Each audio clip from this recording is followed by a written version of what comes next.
nationally, I got to tell you right now that nationally, most of the people who are involved in this game are picking the Chiefs. It is most of the national media. I mean, I saw a graphic this morning that everybody on ESPN along the bottom picked the Kansas City Chiefs. But the issue I'm having with all the people who are going with the Chiefs is they all keep saying the same thing. Oh, well, you just can't pick against the Chiefs.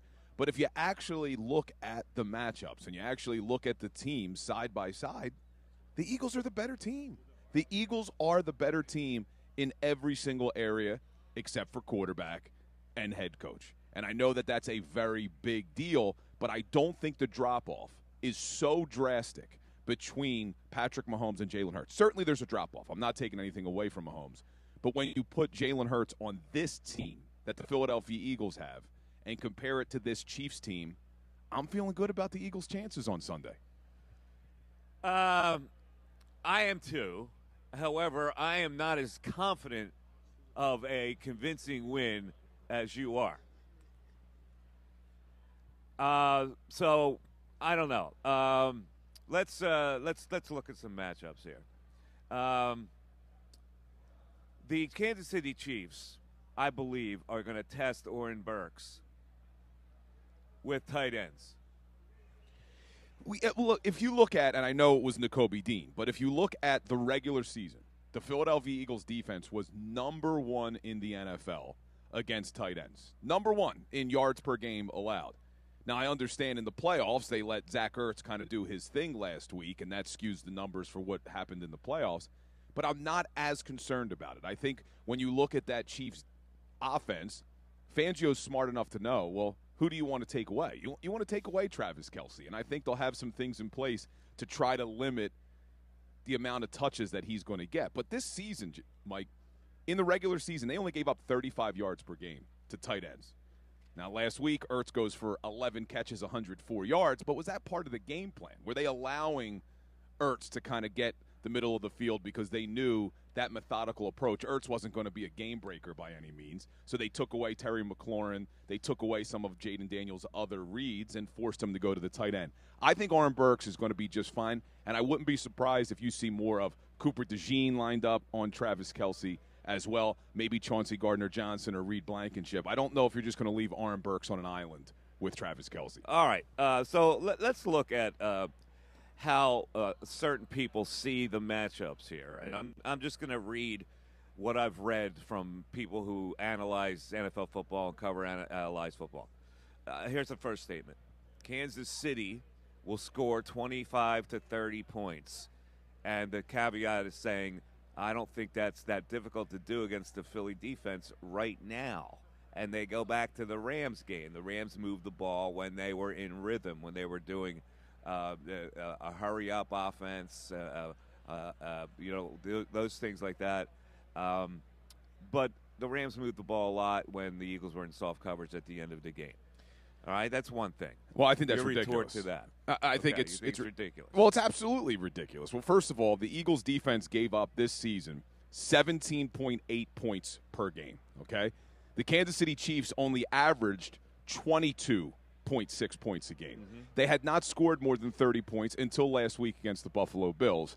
And then you look at what that defense for the Eagles has done against some of the best quarterbacks in the NFL. They held Joe Burrow to 17 points. They held Matthew Stafford in both games to 20 points and 22 points. They held Lamar Jackson to 19 points. They held Jordan Love in the wild card round to 10 points. So for an analyst to say it shouldn't be that difficult for the Kansas City Chiefs to score 25 to 30 points, that's just not accurate. Okay, this isn't a good Chiefs offense, and this defense has been lights out. Throw these things at you, all right? Here's the other adage. If you are within one possession in the fourth quarter, the Chiefs have the edge because Hurts is not winning the game in a 2-minute drill. Your thoughts? See, I think that's just Hurts hate right there. Because, well, one, I keep going back to against the Kansas City Chiefs 2 years ago in the Super Bowl. What did Jalen Hurts do when adversity hit? He has that fumble that gets returned the other way for a touchdown. He drives the team right down the field, has a great drive, scores a touchdown. The Eagles go down 8 late in that game. What does Jalen Hurts do? He drives them right down the field, scores the touchdown and the 2-point conversion.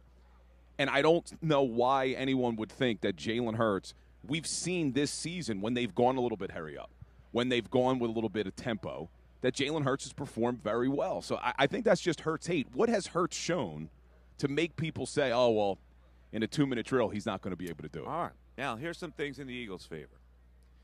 Spagnuolo,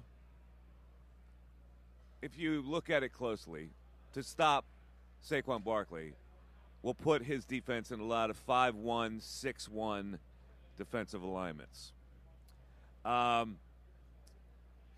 Philly, however, in that kind of a situation, will try to keep the ball away from Mahomes by keeping their offense on the field and running the football. And when they go 5-1, 6-1, they're not accounting for Hurts being able to run the football on the blitzes that Spags wants to run out of certain alignments. And Hurts is best when you load the box and he knows he has single high coverage. Because the fact of the matter is, his deep ball is underrated. Do you not? Do you think that? I do think that. He gets a lot of ridicule about not being able to throw the deep ball. I've seen him throw some very good deep balls. I mean, let's just go back to last week.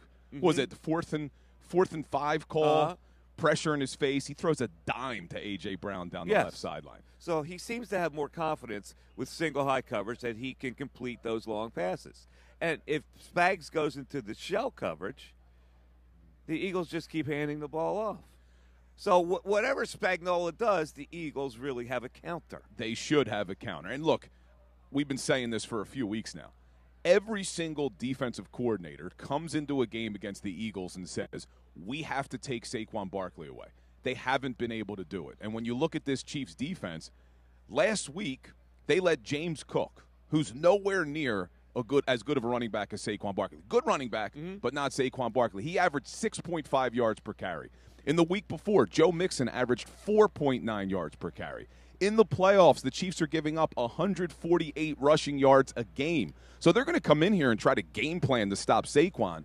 But at the end of the day, it's going to be out-physical them. When the offensive line is able to open up the holes, and what you mentioned, Jalen Hurts being that +1 in the rushing attack, that's why I'm so confident going into this game. I don't see how they shut down this rushing attack for 4 quarters because no one's been able to do it all year. All right, so here's the deal. This is a monstrous show today.